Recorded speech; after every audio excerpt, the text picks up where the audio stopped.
Hello everyone, ये जो questions है आपके एसएससी एमटीएस 2021 के एग्जाम में आप लोगों से पूछा गया है।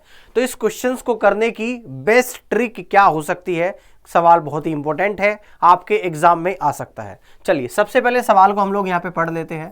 क्वेश्चन में क्या बोल रहा है कि कीर्ति ने एक बचत योजना में वार्षिक साधारण ब्याज की एक निश्चित दर पर एक राशि का निवेश 3 वर्षों के लिए किया है।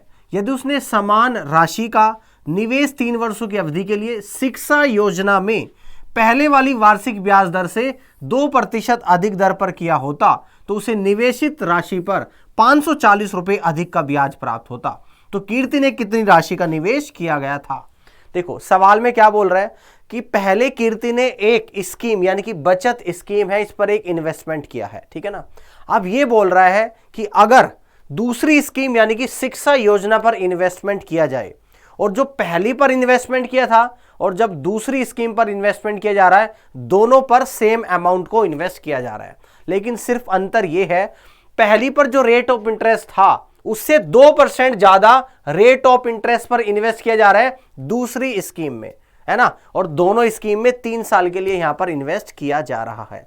तो डायरेक्ट इस क्वेश्चन को कैसे करना है? देखो पहली में जो भी इन्वेस्टमेंट किया यानी कि जो भी रेट ऑफ इंटरेस्ट रही होगी, दूसरी में उस पर 2% ज्यादा है रेट ऑफ इंटरेस्ट। तो रेट ऑफ इंटरेस्ट 2% ज्यादा है 1 साल की, और बात हो रही है यहां पर 3 साल के लिए।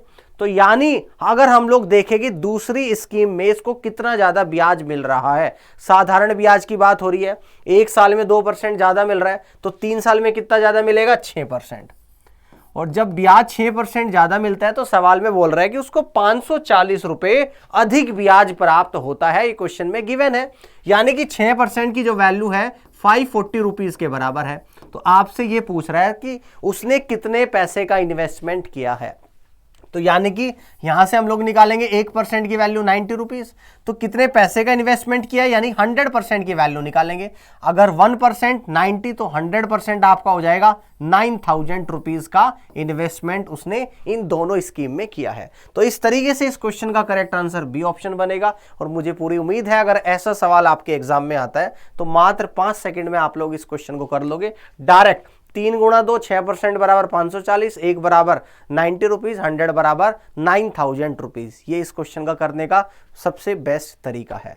तो इसी तरीके के सेशंस को देखने के लिए आप wifi study live state exams को सब्सक्राइब करना मत भूलिएगा और वीडियो के नीचे कमेंट करके बताना है कि ये सॉल्यूशन आपको कैसा लगा। Thank you.